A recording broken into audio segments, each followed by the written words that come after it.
Well, I mean, my career highlight and, probably the highlight of my life thus far is being able to experience the Olympic Games.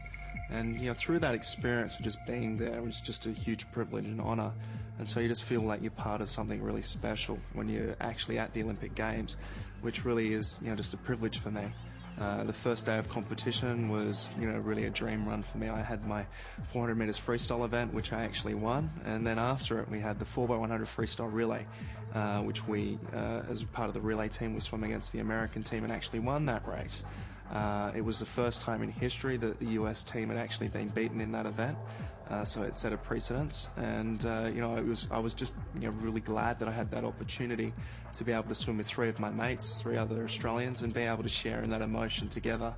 Before the race actually happened, I had to get changed out of one swimming suit into another, and I actually broke it putting it on, so I had to put on what was the wet swimsuit before I went out there, and it's something that's virtually impossible to do. So I had about 4 people, gradually getting it on. So I had to run out there right after we'd been announced, so it was just there in time for the race, and watched as my fellow teammates set up what was a wonderful race. Everyone just put in a top performance, and I was glad that I had the opportunity to be able to bring it home for Australia.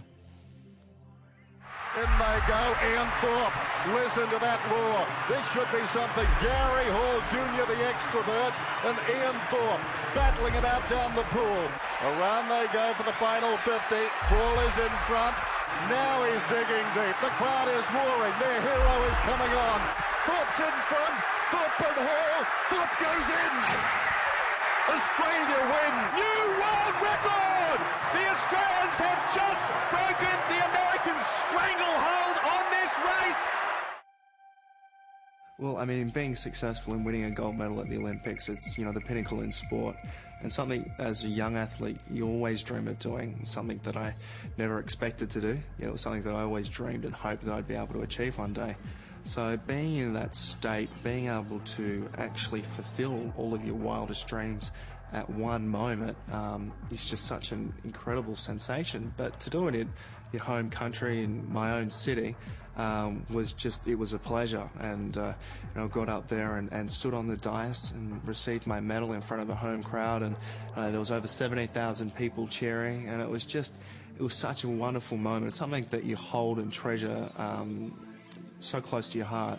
That to try and put it into words, you can never justify those kind of sensations and emotions that are running through your mind and running through your blood at that stage. Yet, it's a time where I guess you feel as proud as what you possibly can as an Australian, and having that opportunity not only to compete for your country but actually to help bring something to your country is a great honour, and I was just glad that I've been given the opportunity to be able to do that. Day one, Ian Thorpe is number one. A kickstart for Australia. Size 18 feet. And look at that world record. He's got it beaten. Thorpe is coming in. Gold and a world record. The birth of a legend. Ian Thorpe, 3:40.59, a new world record. Most of the swims that I've had, I can't actually remember most of the race. You have little snippets and little bits, and that's from all of my experiences that I've had. So, it becomes very difficult to actually be able to speak of it. But when you prepare yourself for an event like the Olympic Games for so long, when you actually arrive there and are taking part in it, you realise how special it really is and how fortunate you are that you're in a position where you can compete against the best athletes in the world. And so, the privilege of actually going to an Olympic Games is actually just being there, not about the competition itself.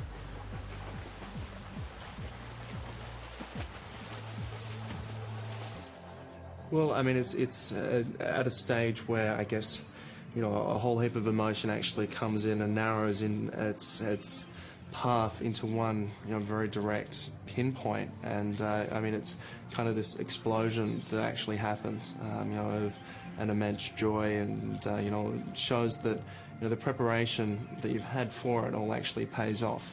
You spend so many hours committing yourself to what you do, so when something like that happens, the results that you'd like to happen actually do happen. It's such a wonderful sensation. Well, there's a few medals here. I guess everyone will see. I have my Olympic gold medal, which rarely gets taken away. It's the one medal that I guess I see the least. Well, actually, I don't really have access to it. It's hidden away somewhere where I won't tell everyone. But I can assure you it's not at my home. It's something that for myself represents the highest level in sport. The biggest sporting event that takes part in the world, and the opportunity that really stops the world. Where people look at the world and we all compete as equals. Where your race, your colour, your creed, it all becomes irrelevant. And that's what the Olympics stands for. You have world championship medals, which in swimming is almost at that similar level to the Olympics. Same kind of competitors there. Whole world comes together at that stage in the swimming world and competes, and it's at such a high standard all the time. I have some great memories from when I became world champion when I was 15 and to the last world championships where I won a number of gold medals there. Have the Commonwealth Games gold medals, just something that we hold pride of place in our hearts as Australians. It's an event that we've been successful at for a number of years, and something that I'm sure will continue. We will continue being successful in over many years to come. Then we have Pan-Pacific gold medal, which is an event that takes part of every country that borders the Pacific Ocean. So you include America, and then you have Japan and China and Canada and Australia, New Zealand, and such a huge amount of people. I think it encompasses almost half of the world in that event, which is a great event, something that was formulated by 4 countries, which was Australia, USA, Canada and Japan, and it's become a bigger and bigger meet. There's a lot more excitement around it now, and really glad that I've been able to win a few medals there also.